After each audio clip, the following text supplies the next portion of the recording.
Welcome everybody in our last session on this fantastic seminar. I think it was a brilliant idea to put together this seminar by Andrew Arato, and I just realized how fantastic, to use the positive aspect of this COVID-19 period, because it opened up a new possibilities for the digital world and communication and education, because the primary goal is to put together a course on populism, and I think it was an extremely successful project, and I was really impressed by the lecturers, and I was impressed by the students who were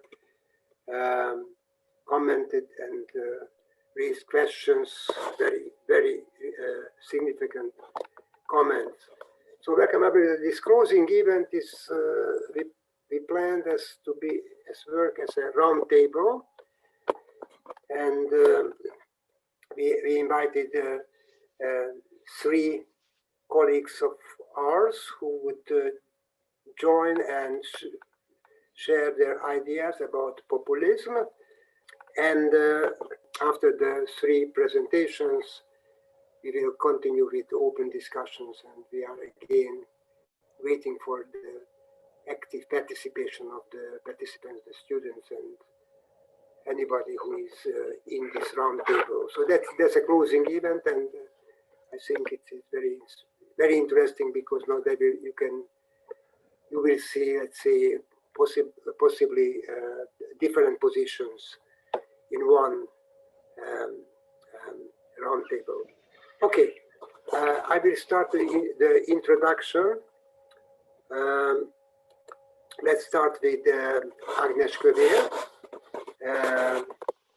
She's a lawyer and sociologist, professor, and she's working at the Eötvös Loránd University, at the social science faculty, in the Department of Social Work, but also she was the founder and the director of the gender study program at the ELTE, which was unfortunately banned by the government. So right now, it's not tolerated to run any gender program in Hungary.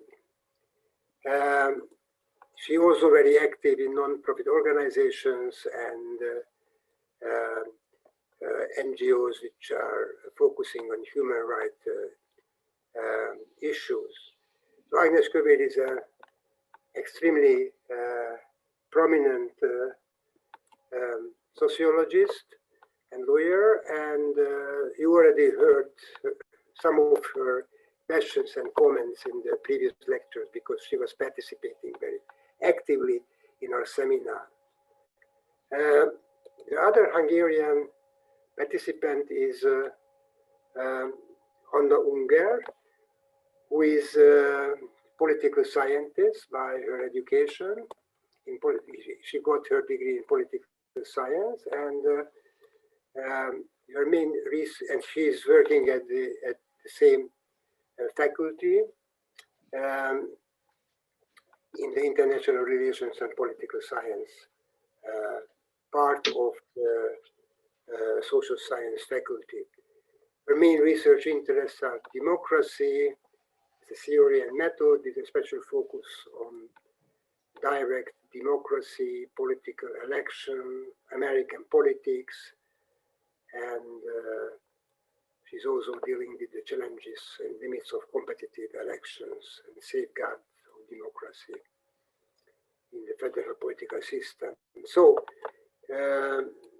I'm really happy that they accepted our invitation and joined to this roundtable, and I am very curious to their contribution and ideas. Thank you so much joining here to this group. Okay, and now Andrew.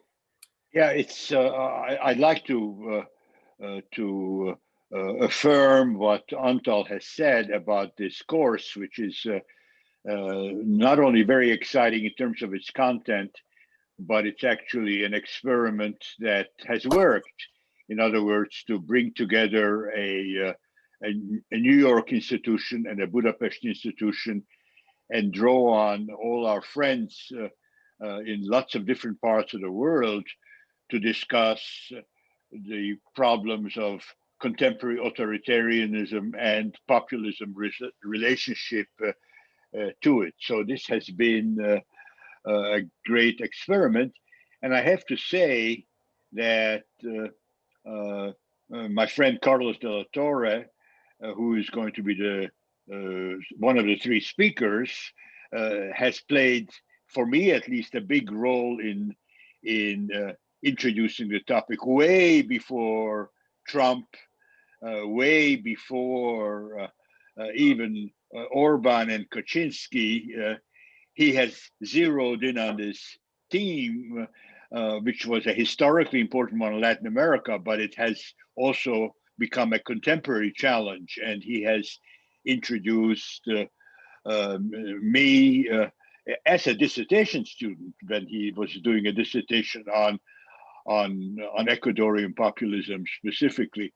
But since that time, he has published widely. He's in every single important anthology on the subject, has produced himself a couple, and has written The Populist Seduction, which is, I think, his major monograph. I'm sure he's writing new essays and texts and books on the same subject. So, Carlos, you already lectured in the course, but we could not think of anybody more versatile and more able to address this topic.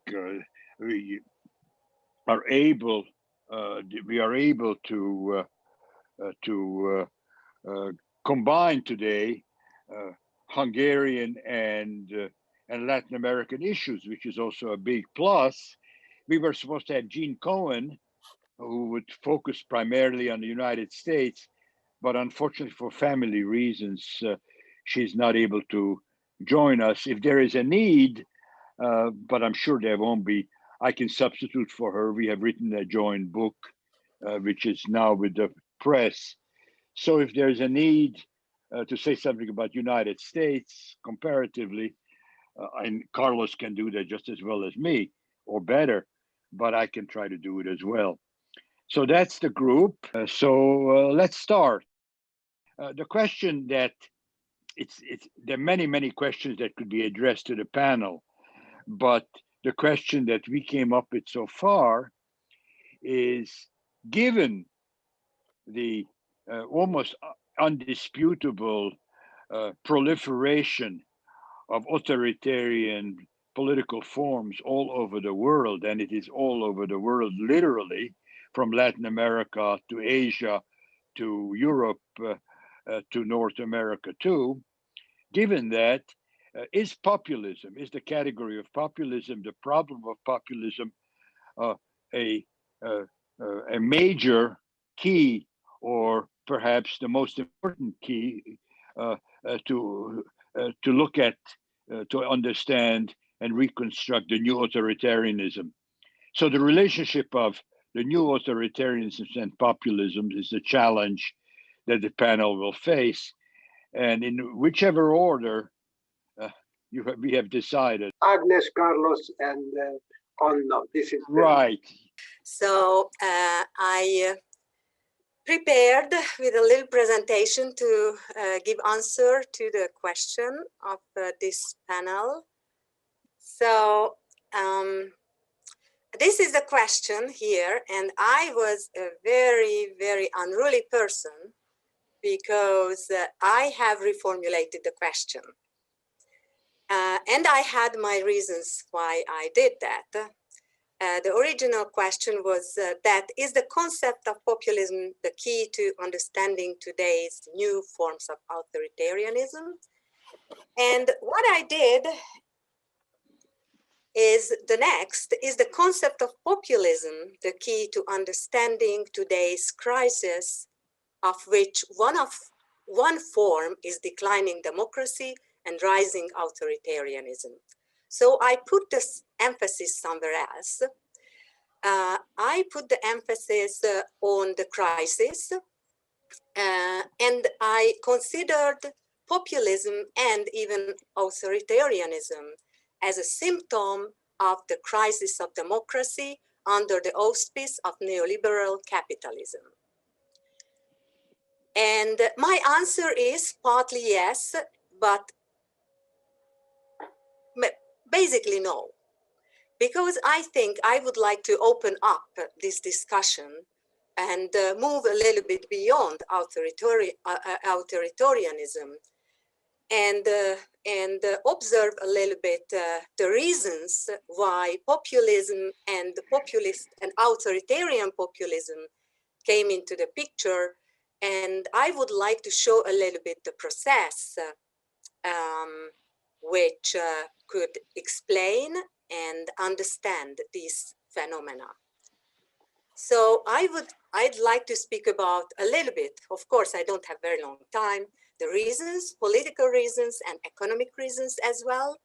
Inside the political reasons, the progressive neoliberalism, what does it mean at all? So what about how progressivism, progressive movements link together with neoliberalism, and what happened with progressive movements under the aegis of neoliberalism? I would like to speak about a little bit about the different failures of democracy, structural crisis of political representation, and the question of real participation. I would like to refer to several authors who thought that democracy and neoliberalism is a suicide combo, even the social democratic welfare democracy. And then I would like to speak about the economic reasons, the logic of capital, the logic of capital, and the main purpose of capitalism to make profit, and how does it endanger the human liberty, autonomy, and well-being, and how during the neoliberal epoch it became unbridled, and so on, and how the welfare state was just deteriorated. And I would like to speak about a little bit the demand side, how the demand for populism showed up and why.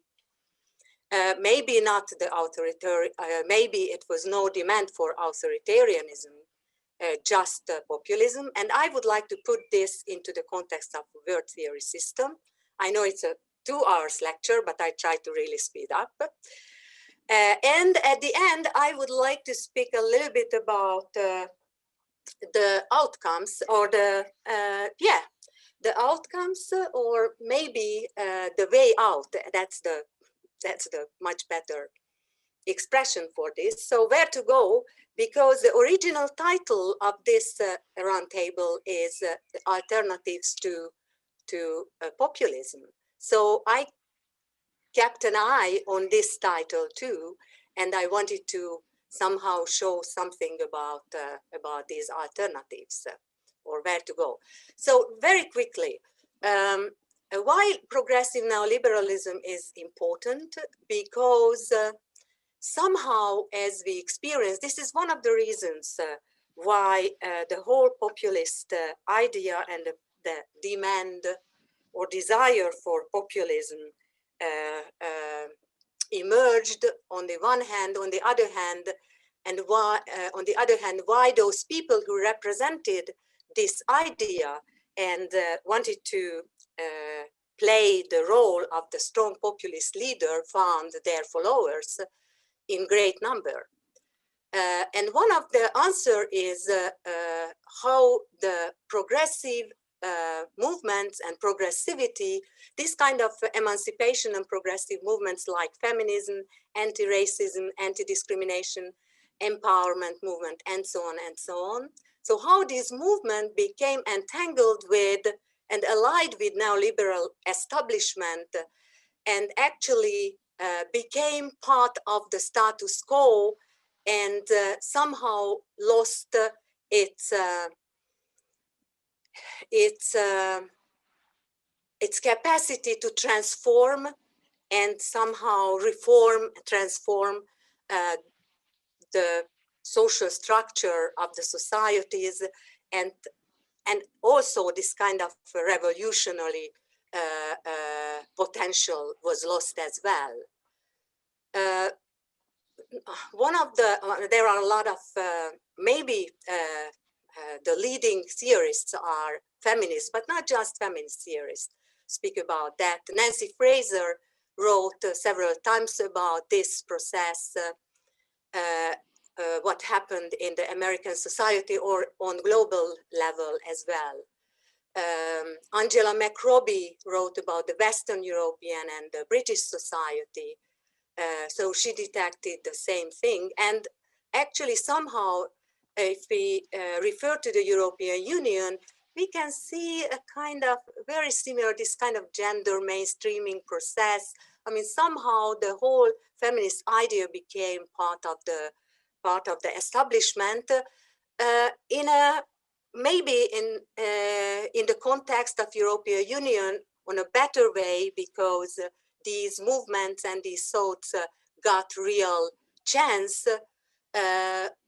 But maybe other countries and out of the European Union, this process were a little bit more intimidating in the sense of that, you know, these movements lost their main messages and their main purposes and their followers as well, so the main target groups. So what happened, instead of emancipation, it became a kind of inclusion of a small talented elite of women, LGBTQ minority people into the establishment, so they became part of the status quo, and they lost, they became very happy about that, and they actually lost their desire to criticize in the future anymore the basic characteristics of liberal capitalism and the basic characteristics of the social structure, which became or stayed very unequal, and unjust. So it became a kind of meritocracy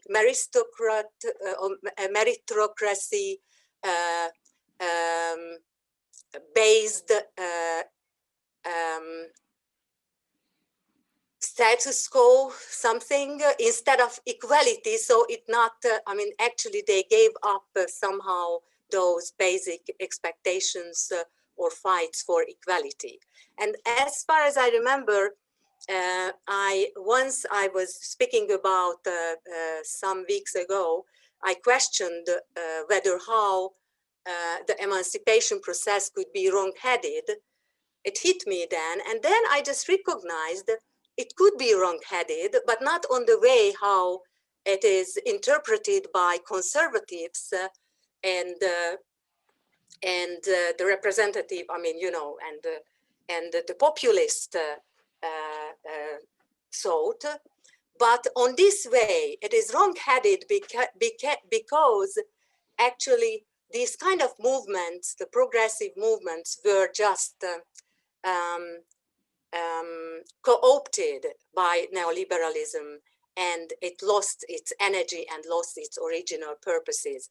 And somehow, as Nancy Fraser told, people just disappointed of these movements, progressive movements, and not because they didn't want to have equality and they wanted to be wanted to live in an anti-racist society or something like that, or equality for minorities, but because they saw how the representatives of these movements behaved and how they actually reconciled with the neoliberal power and the neoliberal structure and system. So this is the reason of the the disappointment and of that majority or a lot of people just started to criticize and actually left these very important thoughts. And there are a lot of critics of this whole process. One of the most well-known, I think, Slavoj Žižek, who even criticized the multiculturalism, thinking that multiculturalism is nothing else than following the cultural logic of the multinational capitalism. And he thought multiculturalism or multiculturalism is a form of racism. He actually explains this very well. And actually, there are a lot of theorists who criticized this process, among them Wendy Brown, Laclau himself as well. And this is actually a chart which was put together by Nancy Fraser in one of her first papers or articles about recognition and redistribution in a different order, redistribution and recognition. And she thought there is the affirmation policy actually characterizes the liberal welfare state, and she actually raised the idea and the importance of the transformation policy, which in respect of redistribution is socialism. She called socialism, but there are a lot of people who calls it several different ways. For instance, Mario Bunge, integral democracy. I like this expression actually, which is very close to this basic idea of Nancy Fraser. So this is a deep restructuring, the transformation linked together with the redistribution and the recognition. On the level of recognition, it is deconstruction. These are deep restructuring of relations of recognition and relations of production and ownership and distribution and redistribution, obviously. So I think it is pretty important because this chart leads us back to the original purpose and the original aims of those social movements, which started, of course, in the 60s and waved just around most of the world. And the second thing what I would like to clarify here, in what respect I would use the authoritarianism, the word authoritarianism, I would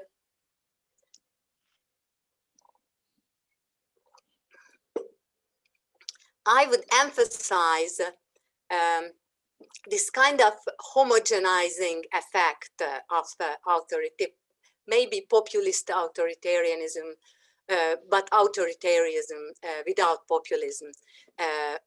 It could be true. So, I mean, authoritarianism seek to homogenize the society through applying different constraints, use forces, of course, to transform diverse society into a unified, false homogeneity, which denies and suppresses differences. So as a kind of counter effect of affirmation of differences and otherness, authoritarianism and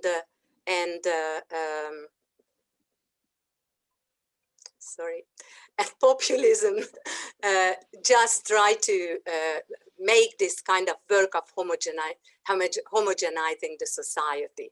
So these kind of homogenizing processes could be through different kind of political technologies. There are wonderful literature for that about the post-truth political technologies and so on. So it has a lot of great description. Both authoritarianism and populism use force. As Morlock and Naita say, these are the two sides of the same coin. They want to suppress this, or they want to suppress, control differences, and aims toward a hegemony or hegemony. So we are going to deal with here the right-wing populism and right-wing authoritarian populism, which by definition is somehow kind of, it will be something that, I mean, how to make differences. So Morlock and Natia just made a split and clearly defined the right-wing and the left-wing populism, saying the left-wing populism is the lower class movement and the right-wing populism is the middle class movement, and somehow the right-wing populism has a higher, much higher inclination towards authoritarianism than the left-wing populism, but it is not excluded, obviously. But as they told, right-wing populism is about the defense and fortification of a class already occupying a position of relative privilege in society.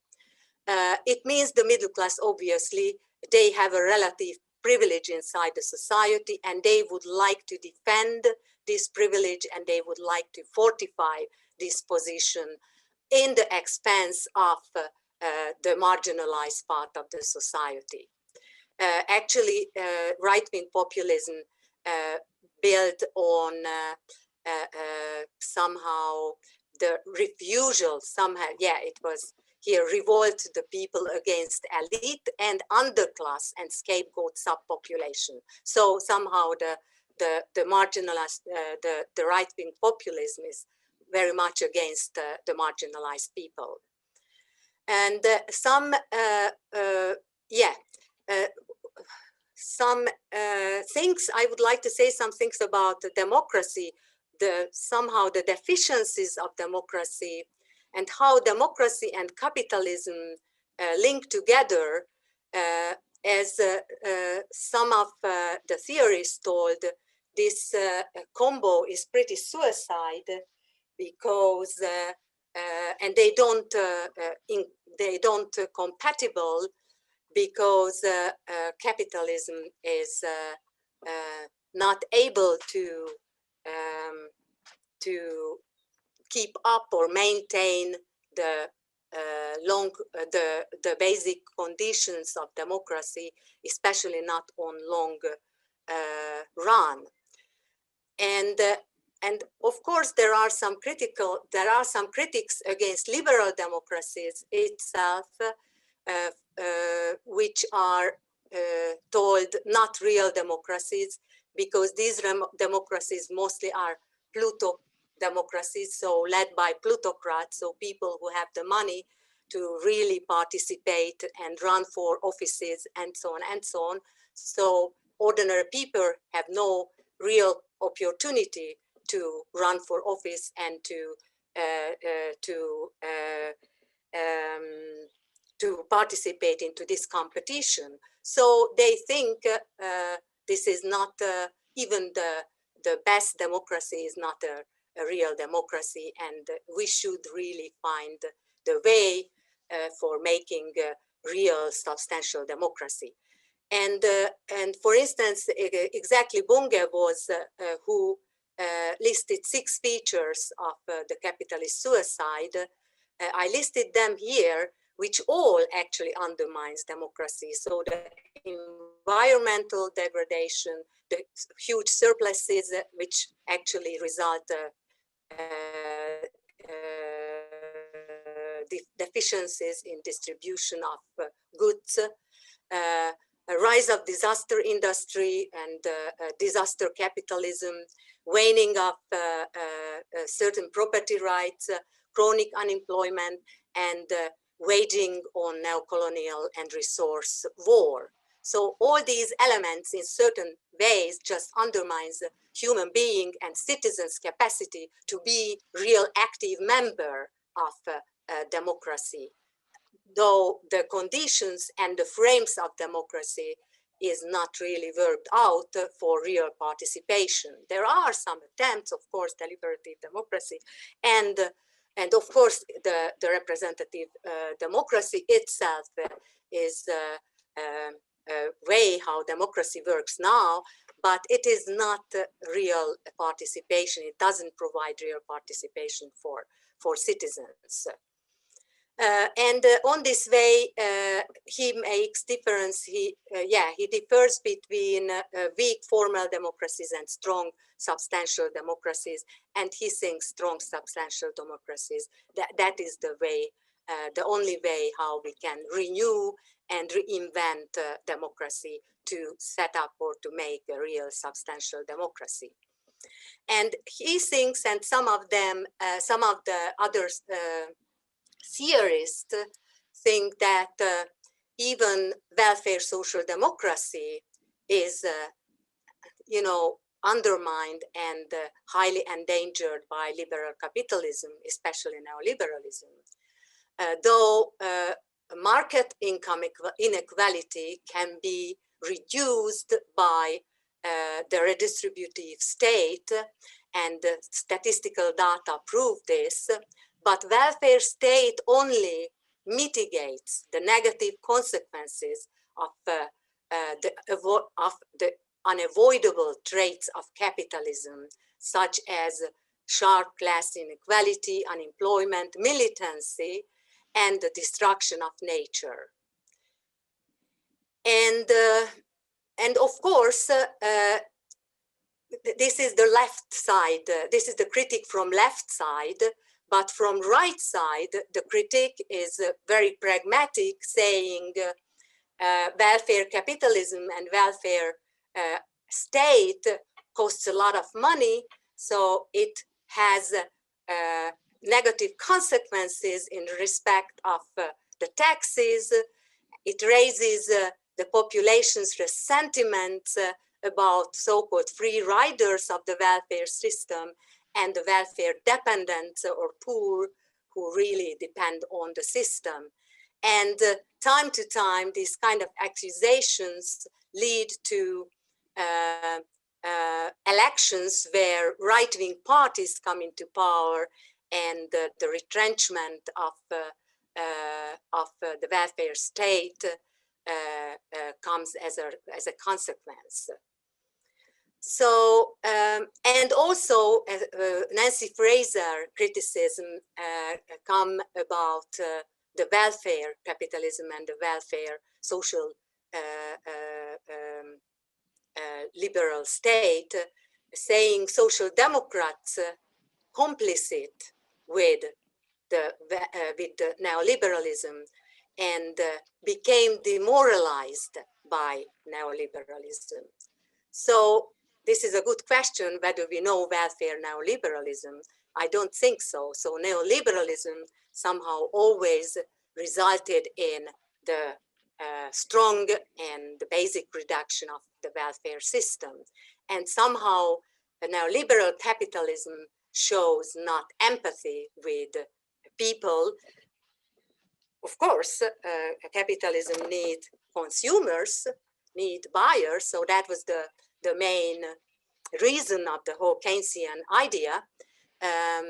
But still, in the case of crisis, what happened at the end of the 2010s and what will come, unfortunately, we think now, we are going to see how neoliberalism deal with this kind of welfare and social justice issues and problems. So, I mean, now I just would like to, I try to very shortly summarize the reasons. Maybe it was not perfect, but I think all these reasons just accumulated into a kind of demand. Of course, all these reasons led a lot of social inequalities, marginalization of social groups, exclusions, and so on and so on. and a lot of discontent, which raised the demand side. And from this perspective, and we have mentioned this before, populism can be seen as a kind of response to the crisis and to the crisis of capitalism and democracy, and or an economic impact of rapid social change, which is a pretty neutral expression in this context, but it could be, you know, these kind of social changes, especially if they result in social and economic crisis, and result in the social sliding down of social certain social groups, then these movements or these processes can cause cultural, social, and cultural trauma as well.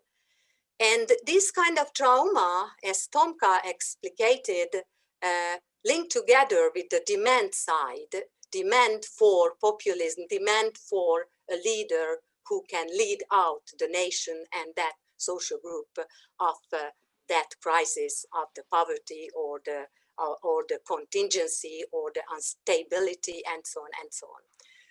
So as some told, the populism is a movement of discontent people. Dispossessed population rises up to reclaim stability, centrality, and dignity. And this is the way how I explain somehow the difference between left-wing and right-wing populism. And of course, the strong charismatic leader has a very important role in this. But the need, the demand somehow always finds the charismatic leader who, of course, accelerate the situation and polarize the society further on, instead of somehow channel it. It would be channeled into a more stable and better economic situation on conditions. Ágnes, I think you're going to have to end because yeah, okay. So I just wanted to speak a little bit about the authoritarian populism in the Central Eastern European countries from the world system, from the perspective of world system theory. I just very quickly, this is the core, semi-periphery, and periphery division of the world, which is actually the economic link together with the economic evolution of the world economies. Of course, there were stronger economies who had the power to lead the economic transformations, and actually these nations redirected the feebler or the weaker societies into a special way of evolution. They didn't stay traditional, they had different paths of development. So what is important here is this kind of approach can be considered as a quasi-colonization process, which generated a hierarchy among nations and actually ended up into a dependency of the periphery nations and a kind of impoverishing or a kind of economic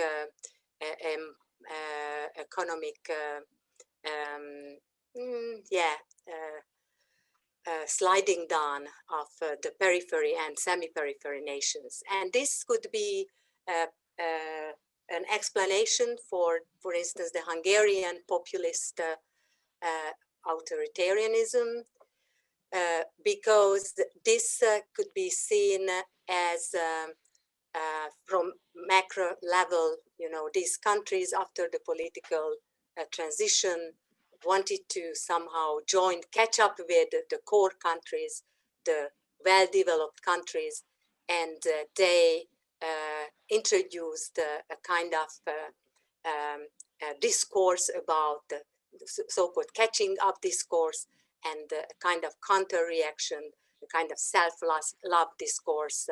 But the main issue here is these countries accepted the position of inferiority, and which position actually, which is a totally failed position actually, because it decides or try to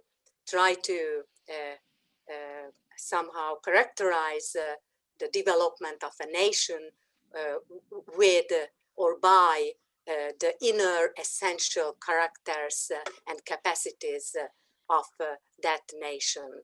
And this is a very wrong way of approaching the identification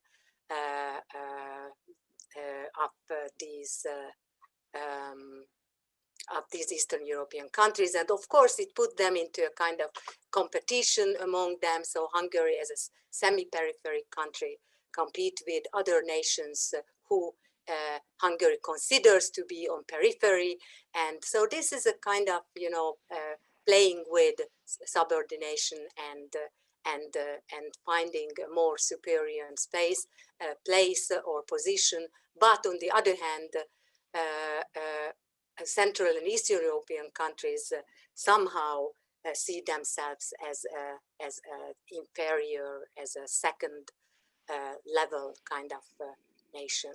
Yeah. Okay. So I think I finish, and I I hope I will have some other opportunity to tell what I wanted to say. So thank you very much. I hope it was clear. So the next speaker is Carlos de la Torre. Thanks for the invitation and the opportunity to share this question. I mean, I'm going to directly answer the question that was posed to us by Antal and Andrew. So my answer is that the concept of populism is the best one that we have, with a series of provisos. Not only because it works, but because the alternatives are worst. So let me start with the alternatives to the concept of populism, which are competitive authoritarianism. And let me start with that one because it's the one that is used the most by political scientists, by comparative political scientists.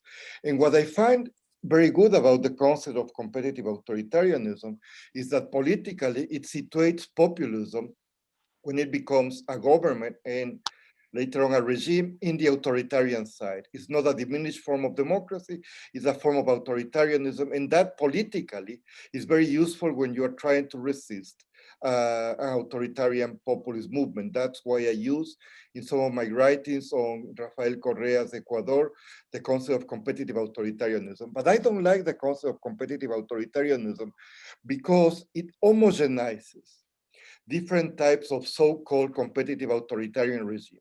Some competitive authoritarian regimes, like Chavez, Venezuela, was based on the mobilization of the population and the organization of the population in experiments of grassroots democracy or democracy from the bottom up. So Chavism was very participatory. Of course, participation came from the top down, but people have the feeling of participating.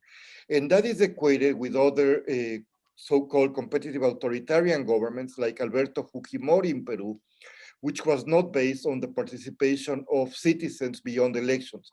So the concept of competitive authoritarianism broadens too much the camp of what is a competitive authoritarian regime. What it is useful, I guess, is to get some tools to analyze the strategies that populists use to bring about the slow death of democracy, as Guillermo O'Donnell say. I mean, all of these slow processes of concentrating power in the executive, of attacking the media, of controlling civil society. That's something that people who work with the concept of competitive authoritarianism are able to map out, because for the most part, they look at the political strategies of actors in power. But the concept for me is complicated. The second category that has been used is by historians mostly, which is the idea of post-fascism. And for instance, Enzo Traverso has a very nice later book on that.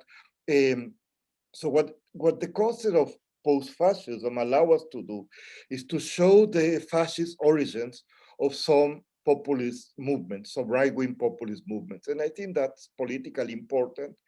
But it's problematic because, first of all, not all right-wing populists have fascist origins. And second of all, and most importantly, because people who use the concept of post-fascism make a very abrupt distinction between right-wing populism and left-wing populism. They assume that right-wing populism is closer to fascism, is inherently exclusionary, and they are right in that sense. But at the same time, they tend to absolve left-wing populism for its authoritarian practices.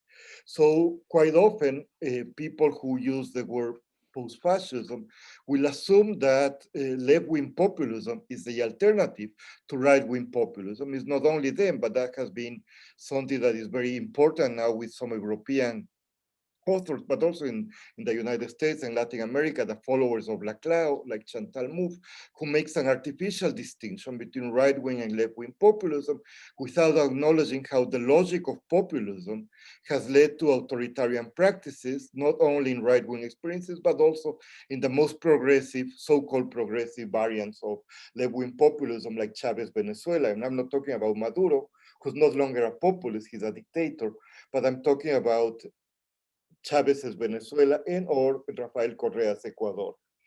So what we have is the concept of populism, and the concept of populism is useful because populist regimes are located in the democratic camp because the criteria to get to office and to be removed from office are elections.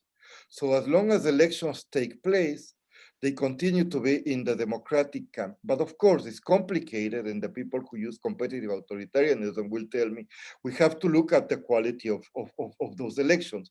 Elections that took place under tilted conditions in which the opposition doesn't have the same equalities are not real democracies. And I will argue, yes, it is sure, but there's also the possibility that, because populists have not abolished all of the liberal rights that allow for the population to organize themselves, not all of the freedoms that make a democracy, though they have selectively attacked certain freedoms, such as the freedom of information, certain freedoms, such as the freedom of association, but they have not totally abolished that. But populism is simultaneously autocratic because they assume that a section of the population represents the people as a whole.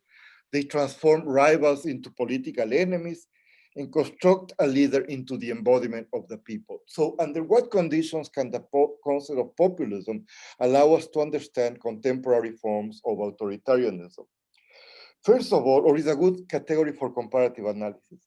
First of all, we have to make a distinction between right-wing and left-wing populism. Not in the same, and I disagree with how Ágnes was doing that. I think that what is important is to look at how the people is understood. First of all, in right-wing populism, the people is understood as an ethnic group or as a racial group. And so I agree with Ágnes, it's inherently exclusionary. In left-wing populism, the people is constructed with socioeconomic categories.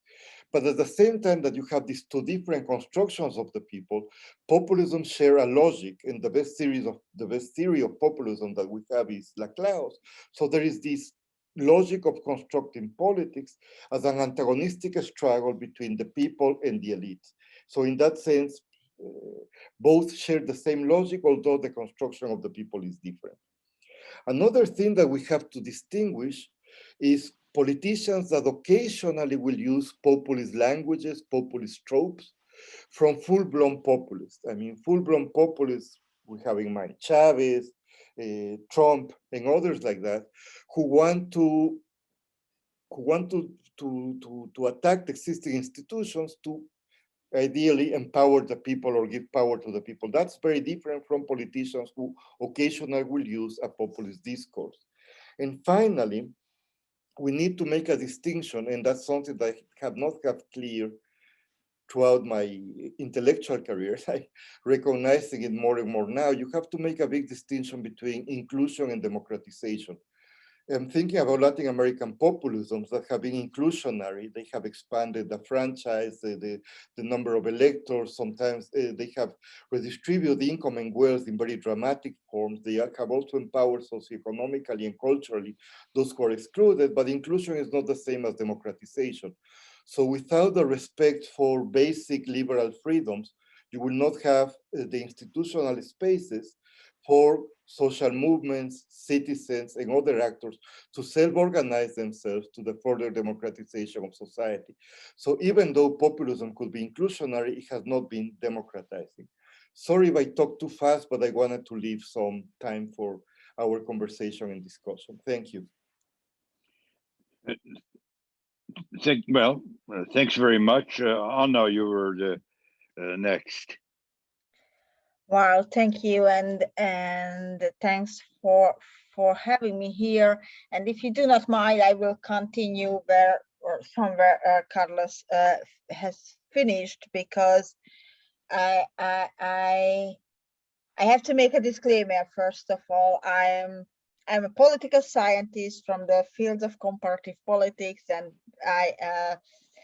I deal with electoral systems and rights of political participation. So I'm that kind of political scientist who usually says I do not like competitive authoritarianism as a term either, like Carlos said, because it tells nothing about the nature, the quality of elections. Furthermore, it says that, okay, competitive authoritarianism is something like a competition, but it's not a real competition. There are some distortions. And when I take this whole idea from the electoral side, from the point of elections and free and fair elections, the problem is that there shall be a limit of competitiveness, and there shall be a line, there shall be let's say a red line or a border, until we may say that these elections are partly rigged but competitive, and we have to say that these elections are rigged and they are not competitive. And it is an ongoing project right now.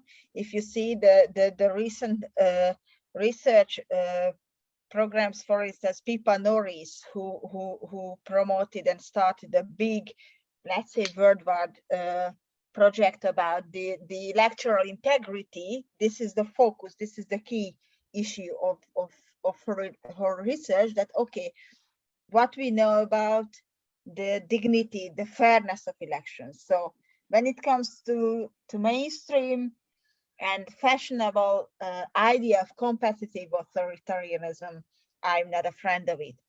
Furthermore, I do not think that populism, that the argument or the explanation of populism by social sciences explains us the key nature or the key elements of contemporary autocratization. And to make my point clear, I have to tell you what I think about democracy, autocracy, and populism. When I say democracy, I usually understand pluralist democracy, and I do know that this is not the most fashionable term of democracy right now, because instead of pluralist democracy, we prefer to say liberal democracy. But I think there is a very important difference between these two terms. When we say pluralist democracy, according to Dawes' classic polyarchic theory, we say that the whole political system and social relationships are based on a competitiveness of the different interests, different groups, different social actors. None of them can be in a hegemonic, powerful, let's say, role in the society, and there is an ongoing, let's say, perpetual competition, and that's why it is pluralistic. There won't be a hegemonic actor. However, liberal democracy and the idea of liberal democracy is based on the hegemonic nature of liberal constitutionalism. That liberal the values and idea of liberal constitutionalism is beyond competition, beyond discussion. We cannot, let's say, raise questions about minority rights. We cannot discuss the different methods of democracy, like representative or non-representative democracies, because liberal constitutionalism is based on the classic representative democratic idea that we have representatives and we, the people, are not involved in person in political system because of the threats of the tyranny of majority and so on, based on the classic Federalist Papers articles. And liberal democracy led to the fact of heuristicization, that many political issues are excluded from the political sphere and decided by cards, decided by the experts, decided by somehow the technocrats, not by the people, not by the political system. However, and this is the practice, however, the idea of liberal democracy is that it is the people who decide. And there is a controversy between the idea and the reality. People feel that they have no say, they cannot decide because the judges, the Supreme Court, the technocrats, whatever, will tell them what to do. And they are not enough smart or not enough enlightened or whatever to decide, even to raise questions about given issues. And this is, I think this is a very important part of left-wing populist theories and critics who said that this kind of technocratic system, which came hand in hand with neoliberal economic practices and liberal constitutionalism, make real democracy empty. However, I think that autocracy or authoritarian system, it's not about populism itself. And our autocratic system, for instance, in Hungary, which I clearly call autocracy, and I do not want to give them fancy words like hybrid regime or whatever. This is a clear and real existing autocratic system. Why? Because in an autocratic system, unlike Ágnes said, I do not think they tend to make the society homogeneous. No, they want to suppress the society. They do not like competition. And the key of autocratic system is the lack of competition. It means, and this is a very I think this is very basic nature of it, that when we talk about autocracy, it says, or it means that it's not competitive and it doesn't let any kind of real challenges for power. Yes, it may hold elections. It may say that, okay, we need elections, but the whole system will be prepared in a way that you cannot win real power. And I want to give you only a few numbers. Even those countries which are called which are called competitive autocracies from the 1990s, 2/3 of them cannot develop themselves into a democracy. It may happen in 1/3 of them that you can win and you can replace the autocratic leader in an election. But after the election, the whole system will give the powerful autocratic person leader back to the system, because it's not, let's say, it is only a temporary triumph for the opposition to win the elections and to create a democratic system. It will turn back. Even 2/3 of the so-called competitive autocracies, where the opposition could win the election, later on they turned back and they became autocratic systems as well. So what my point is that though populism is pretty fashionable explanation in our time, and it explains a lot, really, about contemporary autocratic regimes, like the hope of the rule of the people instead of the elites, of the ugly technocrats, or the ugly liberals, or the ugly judges, or whatever. I think that the approach that our newborn autocratic systems are populist systems, and their populist nature, or so-called populist nature, explains us anything about their nature. I think it's a failed hope. It's a failed promise, because the key aspect of this system, of these regimes, it's not that they are so-called populists. They have this division of us and them, and they are for the people against the elite, or they promise a more just society, whatever. I would raise the attention to the fact that, unlike the classic American populists, our contemporary populists never promise a stronger democracy. They never introduce any kind of legislation or institutional reforms which, let's say, which contain any democratic reforms or innovations like direct democracy or participatory procedures or whatever. So my point is that the key nature of these systems is not the nature of populism, not the feature of populism, but the feature of non-competitive non-competitive procedures and non-competitive features for the electoral system, for the whole state structure, for the whole public administration. And these new autocracies are not populist. They do not democratize the country, the given political system. And finally, why they are called populist? Why populism became so fashionable?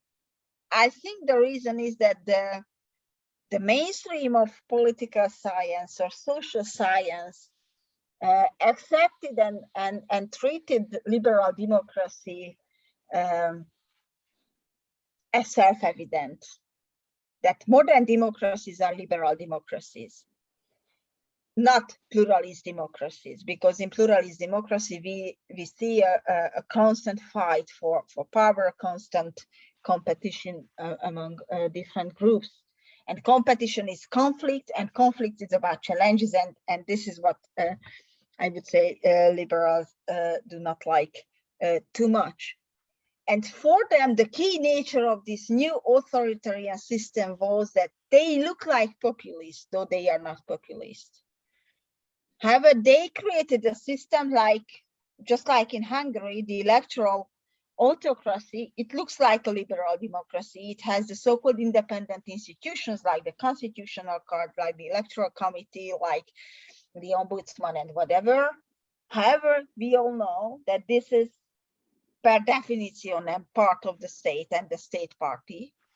And they look like they promise some kind of populist messages, but they work and they function, and they may function the whole state as not a populist, but a really elitist system. So my solution to this challenge is that we have to abandon somehow the idea that democracy can be only liberal democracy. We would have to turn back to the pluralist democratic approach of Robert Dahl, where the key point is that there is not a hegemonic actor, there is not a hegemonic idea, there is not a hegemonic political, let's say, message in the society, in the political system. Not a liberal, not a social democratic, not a left wing, not a right wing one. And if we can turn back to the approach of pluralist democracy as the basic of democracy, then we can understand what is the problem with liberal democracy, from which overemphasizes the liberal constitutionalism instead of democratic features. And we can also understand why this so-called populist, but in its real nature not populist idea can be successful, and how it can capture the state and it can create an autocracy in our time. Hope if I wasn't clear, I will maybe I will get some questions and I will make my point more clear. So Antal, we should open up the floor to questions, right? Unless you want to comment, but then you comment, I comment, and the question period will disappear. So what if you and I are among the group, if when it's our turn, we ask a question the same as everybody else? Sure, I agree. Right, So because let's open. you know, obviously you and I have a lot to say already, but it's another matter.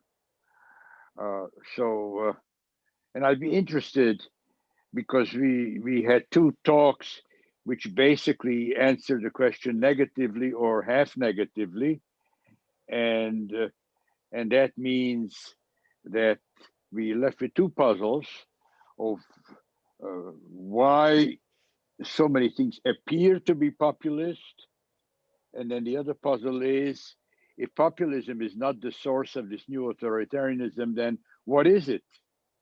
Is it just a heterogeneous set of sources, and it's a coincidence that you have from Brazil to Mexico to United States to Australia to Hungary, Turkey, Poland, Russia, authoritarian trends? I mean, do they have anything in common? And if populism is not it, what is it? Okay.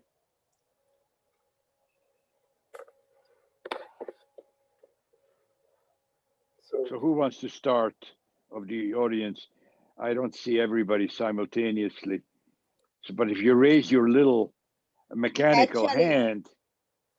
Oh, if I may, I start, and I promise I will be pretty Sure. quick. So I think that this is the real nature of politics. So there is nothing surprising in the fact that if you are in power, you want to keep that power, and you don't want to be removed, and you hate those challengers. This is a thousands years long nature of power and the people. The problem is that this new authoritarianism has, I guess, three sources. The first is the economic crisis of neoliberalism, or classic neoconservatism, whatever we call it. That this greed of the late 20th century that raised inequality and made the people, a bigger and bigger amount of the people, much more excluded from the society and from progress. Though it promised progress, it denied real progress. The second is that liberal democracy, in a way, in the sense of liberal constitutionalism, doesn't like democracy either. So if we just take the two facts, that democracy based on universal suffrage is 100 years long. It's a century long phenomena of modern politics. Liberal democracy and the idea of liberalism and human rights and whatever is much older. Liberalism is one thing, democracy is another thing. And liberals do not like democracy too much. I mean, democracy in a sense that people decide on their future and issues too much of either, because they think that this will lead to the majority of the tyranny of majority, and people are not enough smart and enlightened. But if you read only the Federalist Papers, you will get the answer. And many people take it for granted. And the third is that we have too many crises in our life that the political sphere, the politicians cannot solve, and it is easier to trying to get the credit for the tiny results and to blame someone or some actors, some social groups for the crisis and the sources of crisis. It's an outsourcing of responsibility, that we are not responsible. They are responsible, and that's why we have to create a more stable, more stronger state. So the reinvention of state from the outside crisis, I think, is the third explanation. But maybe I'm wrong. Anybody else?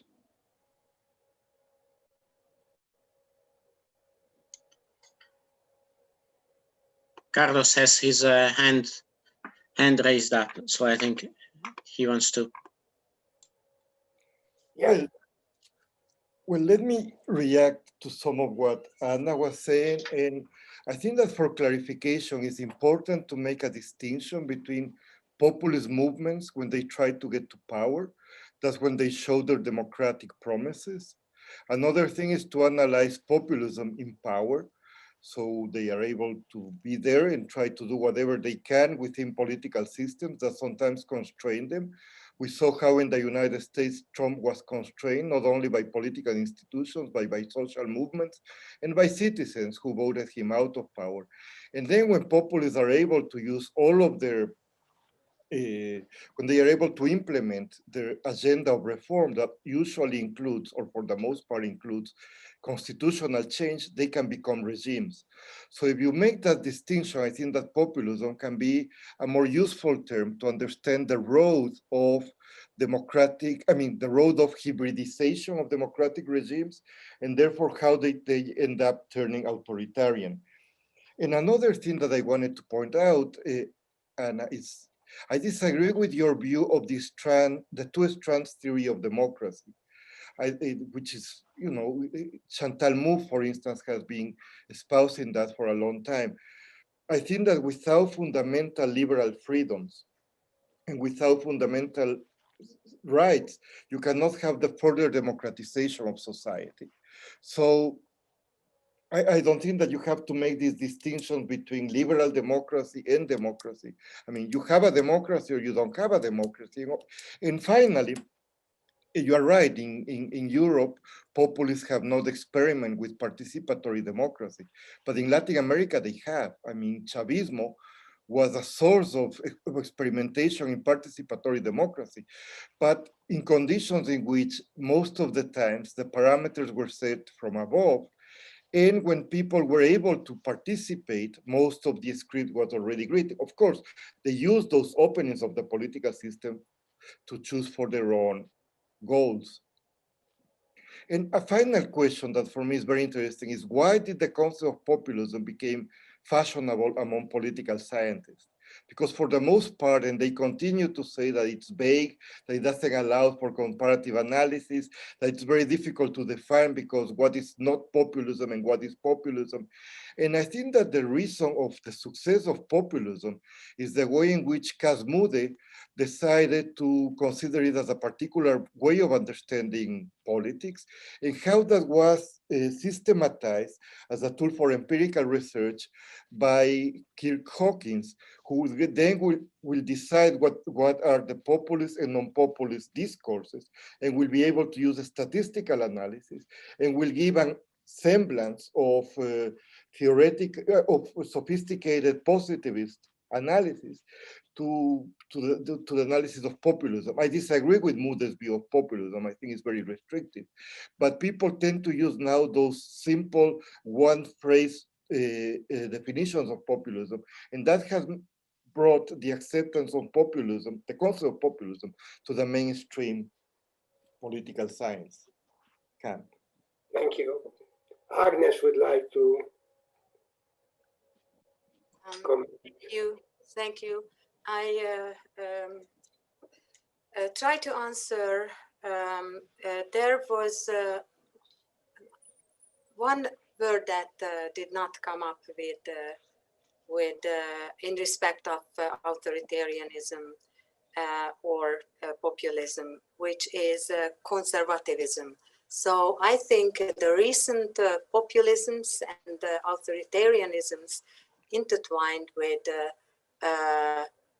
conservatism. So somehow, if those rapid changes that follow from the globalization and all those changes in the society's economies, culture, and which actually deeply influence the daily life, the family life, the community groups, the community networks, and so on. So all these changes resulted in an increasing way in some contingency, which and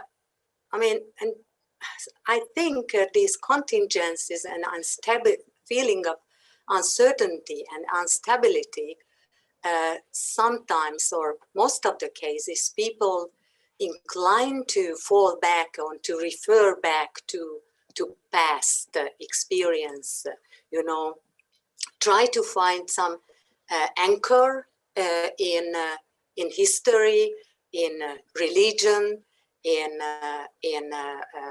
community, try to reorganize community, and so on. So I think somehow the current populism could call these kind of feelings and somehow find the language to people's senses and sentiments and mind, and the language promise and tell them that, we can promise you a stable and a secure world where you can feel comfortable. So all these kind of changes, all these kind of challenges that you have because of the globalization, because of the restructuring again the labor market, you lost your job, you have to move. So there are a lot of things. You lost income, you lost stability, your wife have to go to work. So all these kind of things actually just cry for someone, a strong person who tell, okay, I give you what you want. And these are the populist leaders who are, I think, increasingly authoritarian. Of course, I agree with Anna, who are in power would like to stay in power. So, of course, they would like to reinforce and fortify their position in the power. And also, it is a little bit about majority. We have already spoken and discussed a little bit this. Somehow, the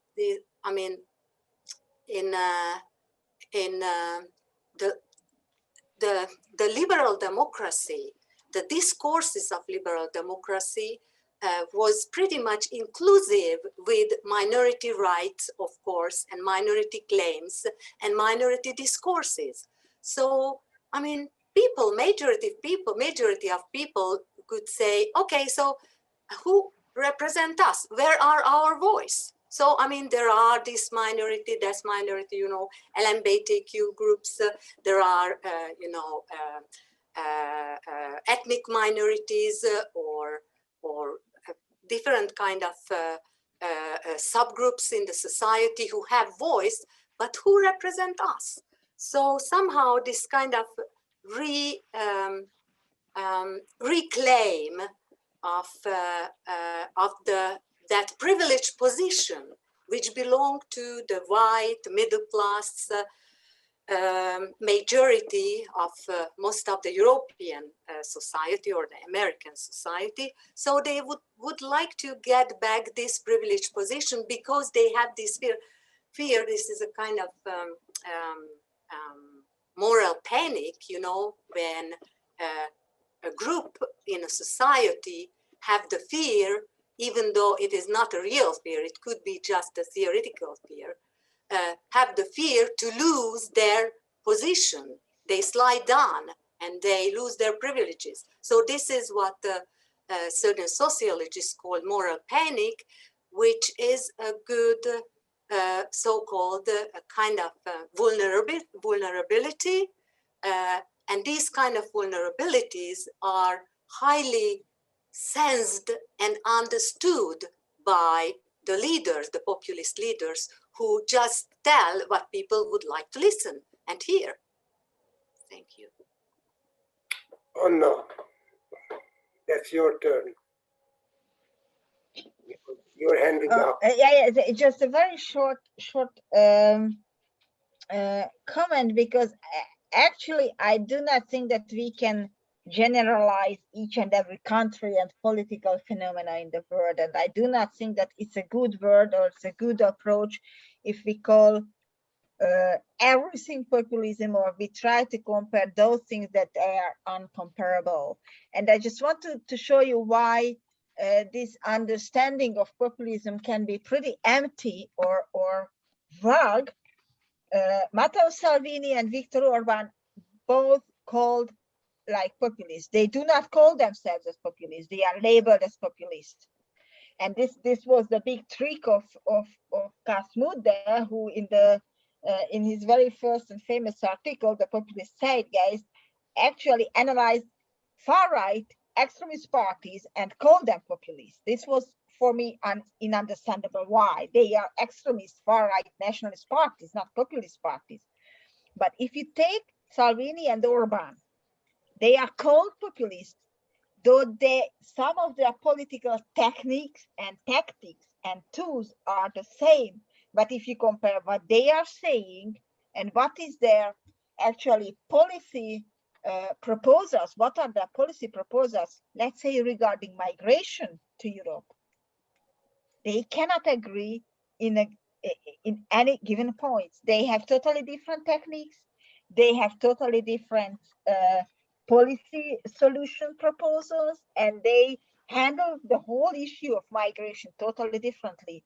So my problem is that, okay, what is common in their politics is that they label someone, they blame someone for the crisis of their country instead of trying to solve it. And it's easier to put an enemy into the sphere, into the political spectrum, and show that, okay, I'm in minority with you, we are under danger, we are threatened, and I will save you. This is, of course, let's say, populist a technique or a populist strategy. But when it comes to policy proposals, politics, they have totally different results. And just one more, both Salvini and Orban were and are in power. Salvini couldn't destroy the Italian democracy as much regarding the constitutional system and the whole political system like Orban did, like Orban succeeded. And for me, that's why populism is not explanatory, let's say, it's not an explanation, because if we call them populism, it would say, or it would be necessary that Salvini could destroy the system as well, but they couldn't. So they are not equal, and the story is not in populism; it is in something else, I guess. So this is just I wanted to add that I'm critical. I understand why it's quite fashionable, but I'm rather critical because I do not find it explanatory. I do not see. I mean, if I can add something to this, the Salvini puzzle is because he's not in power alone. He doesn't have, not only doesn't have constitution-making majority, but he doesn't even have policy-making majority. And actually, the Five Star is quite a different movement with very different ideology, very different organization. Could be that they are both populist. We don't have to decide that. But two populisms in power is problematic from point of view of the concept, because you can't embody the will of the people united in two. You can only do it in one. And whether it is done by one, the results are different. Now, look at the Polish case, where it's pretty clear that there is a leader, a single leader of the governing party. But there, too, they do not have the constitutional majority, as in the Hungarian case. So you would expect that the degree of change which is made by them is going to be different. That's one point I wanted to make. The other point is that we are still wedded to the idea that populism is to be defined by content. And in the epoch in which populism was almost everywhere economic populism, in other words, a kind of watered down, adopted version of social democracy. As long as that was the case, you could say anybody who doesn't do that is not populist. I mean, today you look around the world and it's always political eclecticism. You know, even with Fujimori, as I'm learning from my Peruvian students, first he did adopt a neoliberal policy as his first stage, but he began to integrate some forms of social clientelism aiming at his own electorate, of course. And if I think you look at Orban's policies, as I think it was beautifully done in the discussion of the welfare in a lecture that we had here. There is no voice, Andras. The voice disappeared. The sound disappeared. And Okay. we should not define it by a single policy alternative. And as to question of has it democratized the system? You know, the common populist idea of democracy is embodiment in a leader. Chavez says, "Yo soy Venezuela." Trump says, "I am your voice." You know, you see this language everywhere, and this to them is the essence of democracy, right? Because democracy is ruled by the people as such cannot act. So it has to be embodied, and it has to be embodied in one. I think that, for example, if you see Morales, this is Carlos's world, he knows it much better. I think that the reason why there were so many democratic elements in the Bolivian structure is because coming to power involved a plurality of forces. And the Constituent Assembly was dominated by a plurality of forces in which even the liberals got an input. So, of course, populists may want to create this embodied leadership democracy, which is, I think, a common element as an aspiration for all of them, but they cannot accomplish it, you know, they can accomplish it only in some settings and not in others.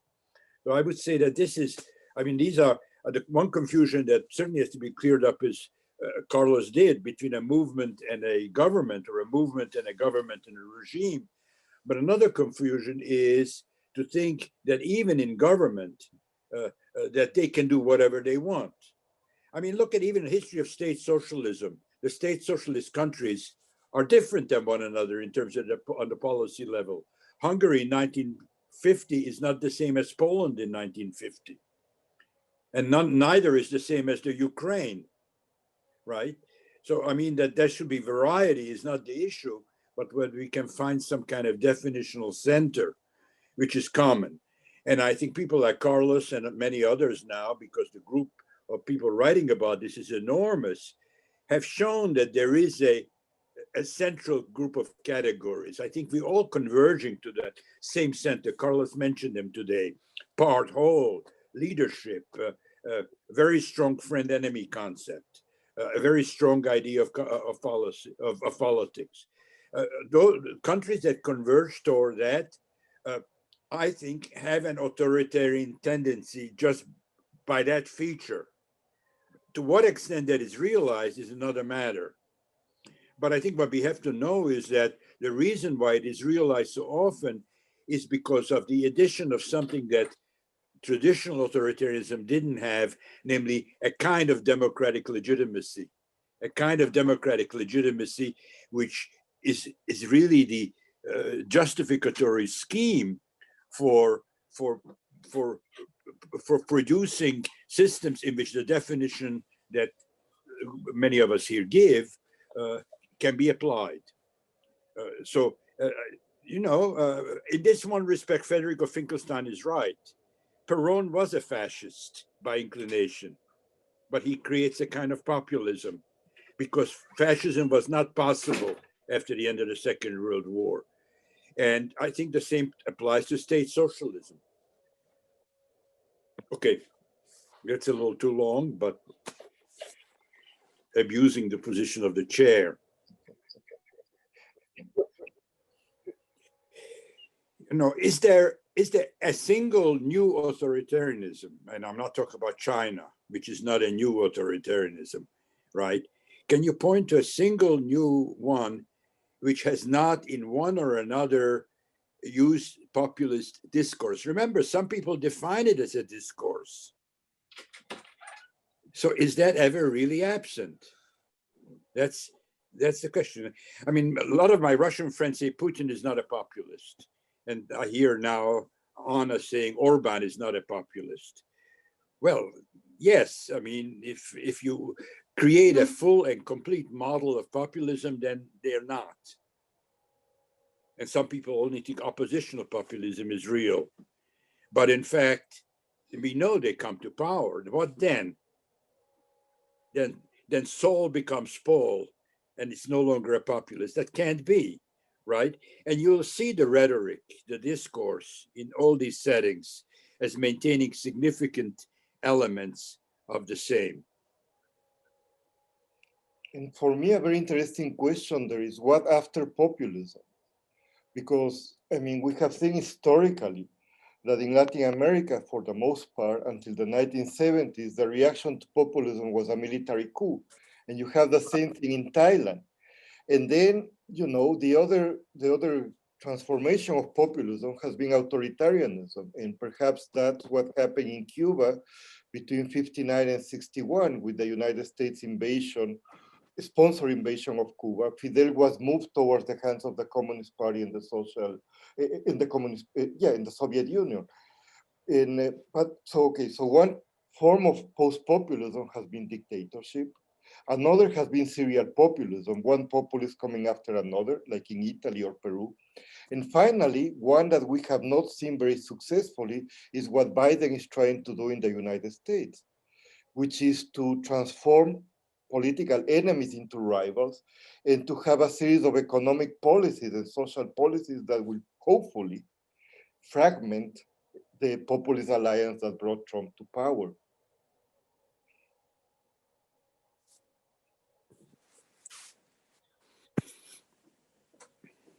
Okay, my dilemma is the following, that, or my question to myself and to all of you, listening the whole semester, all the lectures and the roundtable today.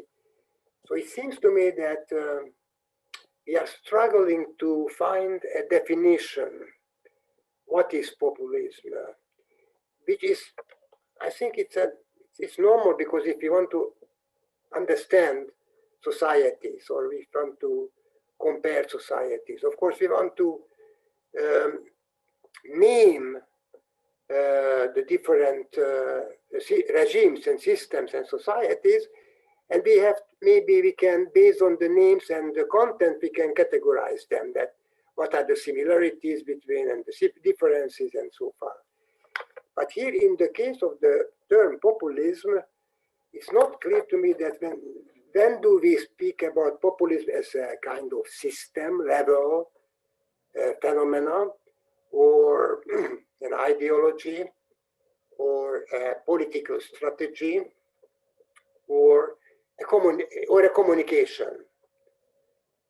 Because in the last case, I mean, all the regimes, either authoritarian or democratic regimes, I mean, in their political communication, they use the so-called populist techniques to keep the power and to win the election. But it doesn't mean that the system is populist.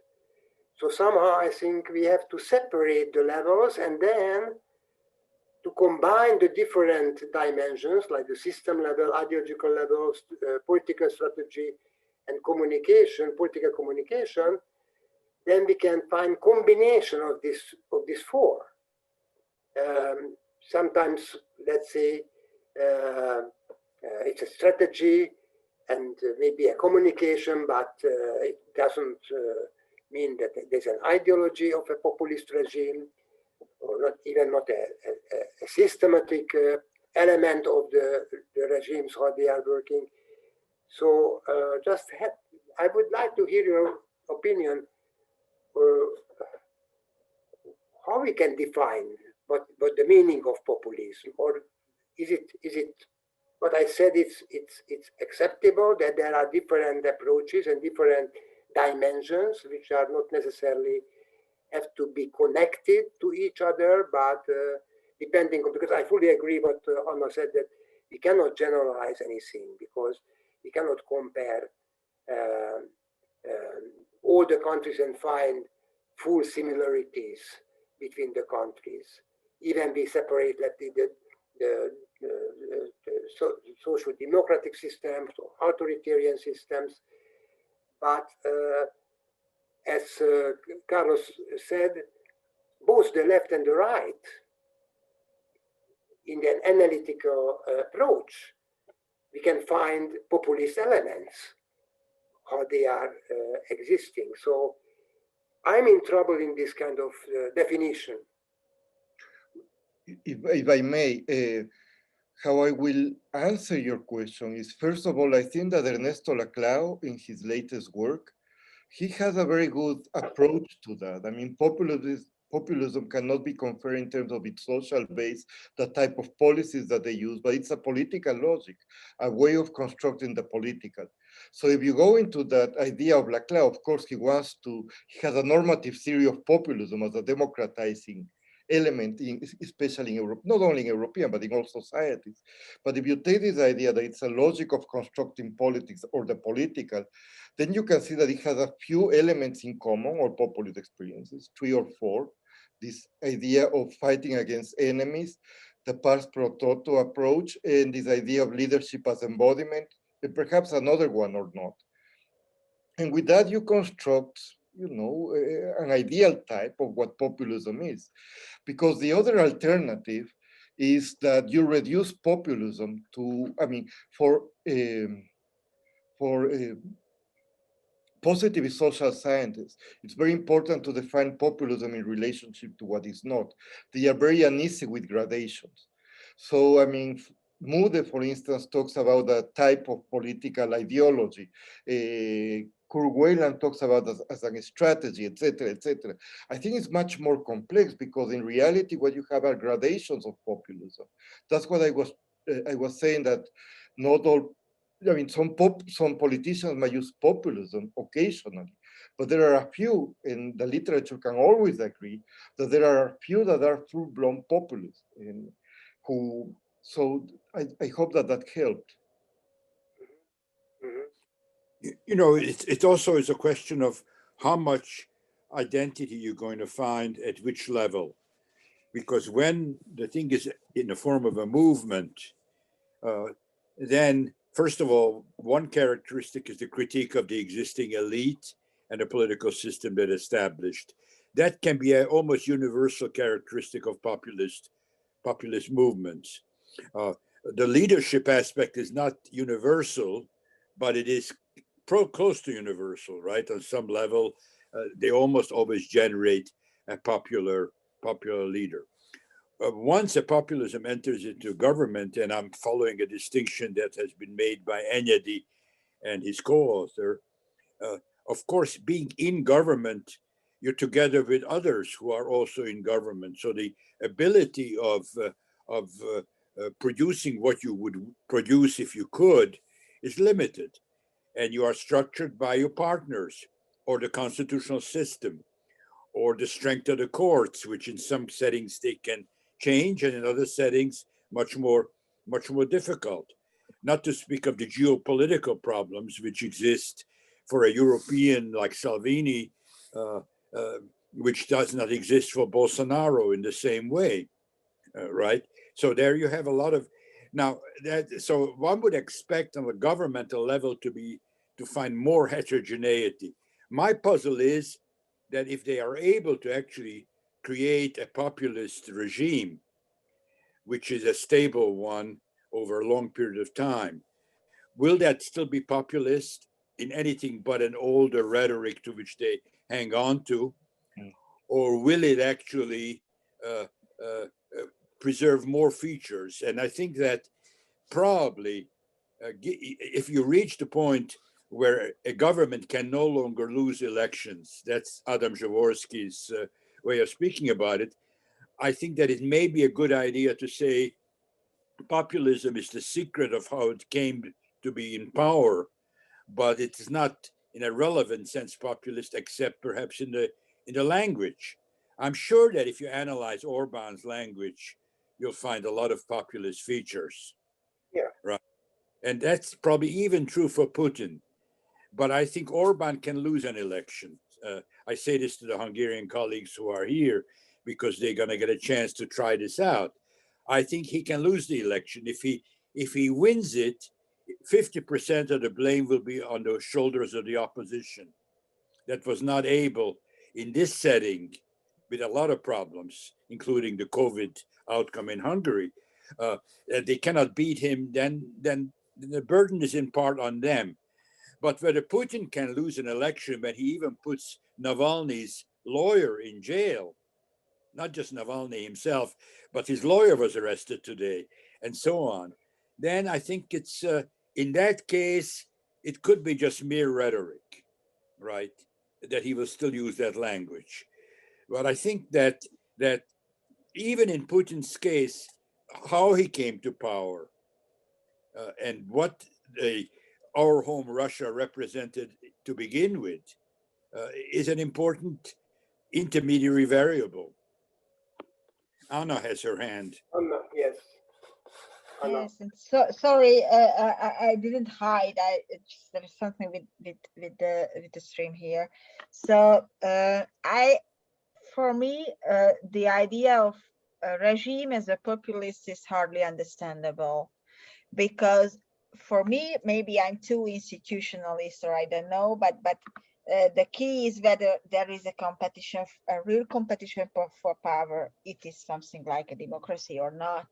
And in this way, I would say that populism is rather a strategy or a technique or a rhetoric, but not the nature of a regime, because the nature of a regime is about the relationship to competitiveness on the one hand, and on the other, and it's also very important, and this is what we are seeing in Hungary right now, that do you have to face with serious consequences when you are out of power or not?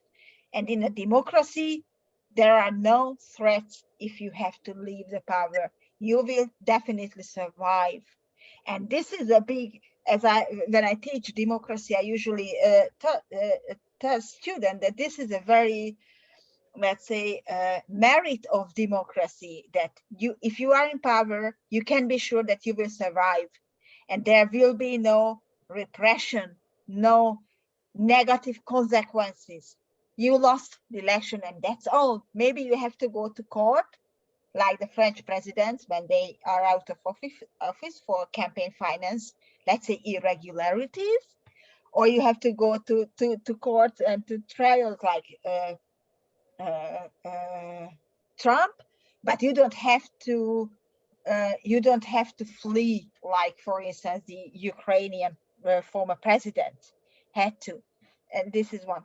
On another comment about the Hungarian system and the comparison of the Hungarian and the Russian system. Yes, we do not have political prisoners right now, but if anyone reads the book of Timothy Snyder, The Road to Freedom, it is pretty clear that Hungary and the Hungarian politics and the Hungarian politics, the politics of the Hungarian government is 6 years before the Russian.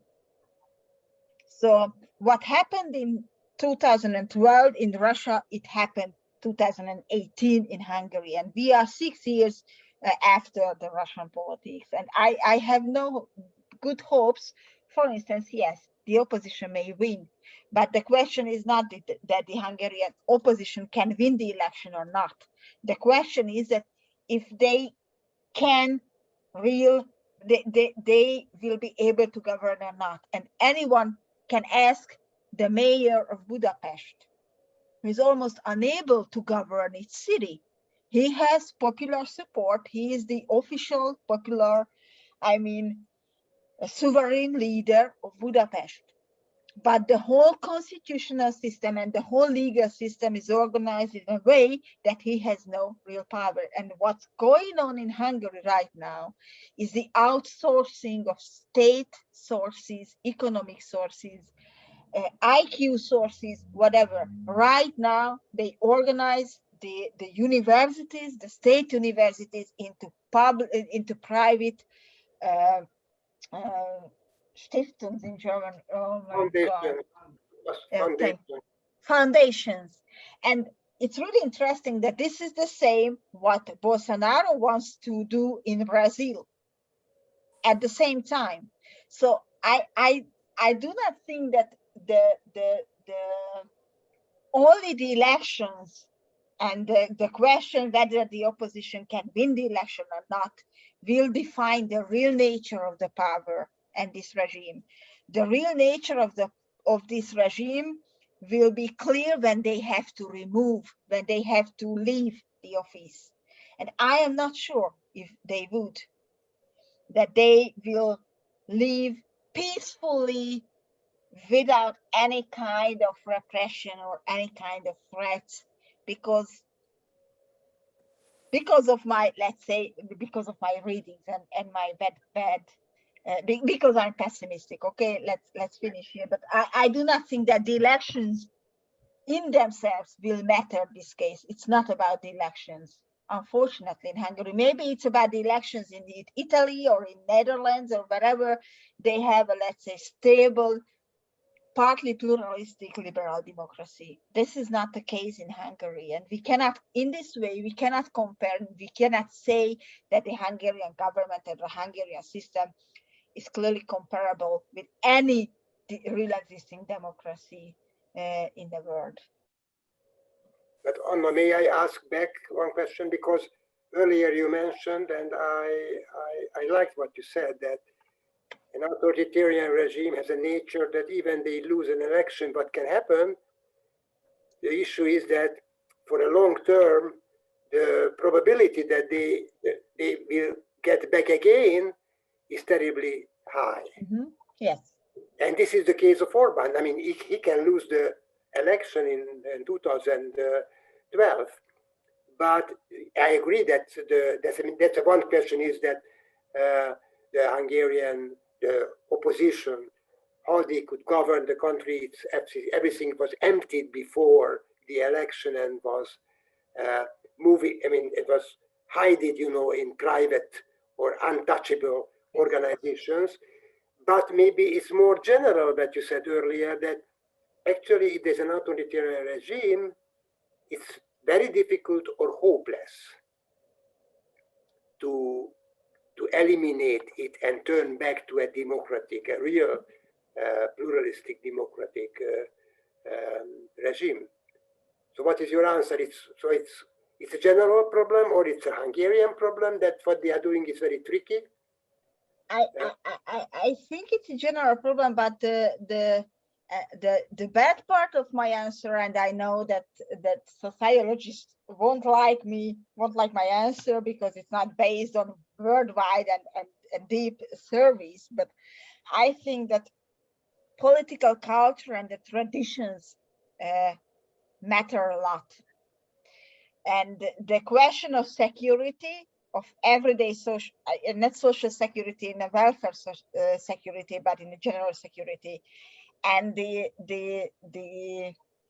unforeseeable future of very fragile democracies matter in societies. That I know this system much better, though it's not a liberal democratic one, it's not the best one, but I know how to function in a system like this. And in this way, the bad part of my answer, that probably the explanation of this very high rate of turning back into autocracies, this 2/3, is that the societies themselves are mainly unable to defend democracy in the long run. Okay, so this is the first part. Yeah. The second part, the good part, that luckily this is a very short time period we have data. So we have data only for the second part of the 20th century. And this is regarding the history of mankind. 5 or 6 or 7 decades are pretty, how to say, pretty short to conclude great general conclusions. So it may happen that we learn, it may happen that we learn how to strengthen a weak democratic system. Unfortunately, if we take the Hungarian case, we will see that we have a try in 1989. In some ways it succeeded, in some ways it didn't. Maybe next year we will have another try, another let's say shot. We can try it again. But I'm deeply convinced is the democratization wave theory of Huntington, that there are ups and downs, and there is not an overall explanation that, okay, you have to learn democracy, it will work this way, and if you know the lecture and if you do your homework, it will be a real existing democracy. No, it may go either way, but what is sure that if there is not a social background, if there is not a participatory need and a democratic need, at least in a given part of the society, it is really hard to create a new, to stabilize democratic systems. And I think that the big question is the stabilization of the new regime. It's not the electoral victory itself, but the stabilization of a new regime. So I think that the stabilization or consolidation of the regimes what matter, really, not the electoral system or the elections themselves. Thank you. I mean, You have your hand. yeah, but I just want to say one sentence that ending this seminar and the lectures and the discussions, I mean, it's not a very optimistic ending, but I agree actually. So I support what you said. So it's anyway, Ágnes. Just, I would like to return to Anta's former question, asking about the definition and setting up different kind of layers. So whether it is a communication level or political strategy or ideology or system. So I don't know the answer, but I guess, I was really reinforced the things that you told before. I guess it could be a political strategy and a communication or a kind of rhetoric. But when these leaders, populist leaders, got in power, they start building out a system. So then they create a system. What is visible in case of Orban? If they have, of course, exclusive power, it's easier. If they don't have exclusive power, they have to share, then really they have to negotiate, but they try. So, I mean, at least in the case of right-wing populism, it was very clear, for instance, in case of Germany in the 30s, when Hitler got into power, he just rapidly and very basically transformed the whole system. And this kind of effort. So, I mean, this is how you can recognize I think at the beginning they are populist leaders, and they then just try to dismantle the democratic system and set up an authoritarian power or dictatorship. So somehow, as far as I can see now, populism is a kind of entrance into a much more severe restrictive regime, and and especially if populist leaders have exclusive power, they move on towards authoritarianism or dictatorship.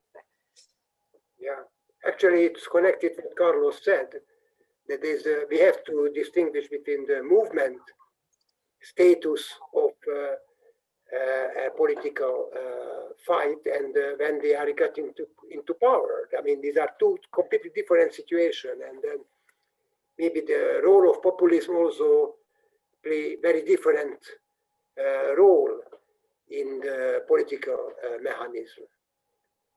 So that's I think was a very, very important comment by Carlos. Anyway, Just one more thing on the question that Anna said. Well, even if an election is won, so what? You're still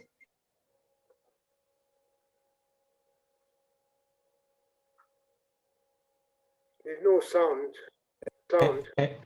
Andrew, we lost. Could you repeat it and repeat it? We don't hear you.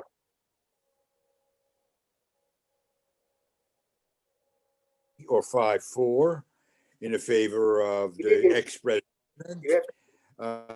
So also the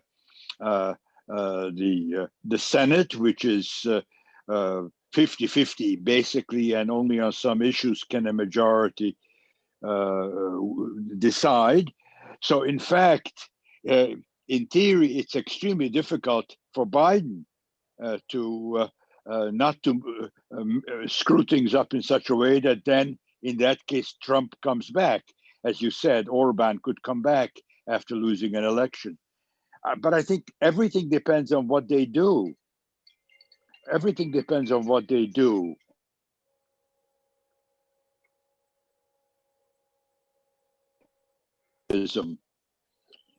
Because they are doing quite a lot of things which are not in particular populist, but they are quite popular. And I think that you know, a government coming to power in Hungary, depending on its composition and depending on, of course, its leadership, would have to figure out what they would have to do. But I mean, it's impossible that there should be no alternative to anything except disintegrating and waiting for Fidesz to come back. I think that that's so fatalistic. I know Hungarians tend to be pretty fatalistic, and they tend to be on the sad side of things. You know, you go to a village pub or bar, and you like to be sad together. Együtt szomorkodtok. You know, it's a very Hungarian thing. It's not a Budapest thing, but that's the kind of thing I hear from my friends here. Is like sadness and pessimism, and that itself contributes to Orban's success. In other words, it's a self-fulfilling prophecy. To believe that nothing can be done means that nothing will be done. Yeah. Anyway, yes. Anyone want to say something, because now it's 8 o'clock? Yes, so... me. I'm sorry. I just want one word, because you came back. I see you. I'm sorry, just one word. That I do not think I'm pessimistic. I'm realistic, and I know what's going on here. I know the electoral system. I know how it was adopted, how it has been adopted since 2011. Continuously. It's a never-ending story. You have no idea. No one has any idea except Viktor Orban how the electoral system will look like next year, because they have super majority and they can reorganize the whole system whenever and whatever they want. So it's not pessimism. Of course, it may look like a national characteristic of this is the Hungarian style. Actually, I think that this is not that case. I had to, I know it sounds weird, but I had to spend the whole night right next to the building of Parliament to save our billboard when we tried to save our programs from governmental destruction. So this is a personal experiment of mine that we cannot get rid of Fidesz so easily, and elections won't be an easy trick, and elections won't be necessary. This is what I'm seeing, and this is not just this kind of pessimistic attitude. I guess this is all I wanted to add. Yeah, we understand, and you are analytical, and not a pessimistic. You are analytical, and the conditions are really not very promising. So, anyway, still, I think there is no other way just to try to win the election against Orban. But you are right. Conditions even to win is very bad, and after govern the country and maybe the retroactive justice and such problems. So anyway, so this will be a very, if it is a successful story, it will take a long time and it will be very, very difficult. I agree. I absolutely agree. Anyway, I think we have to close. Thank you. Yeah, I think it's time. Yeah. It was very good. And thanks. On behalf of myself, I want to thank really to Carlos, Ágnes, and Anna that they joined, and me too. Right, it's great. Thank you very much.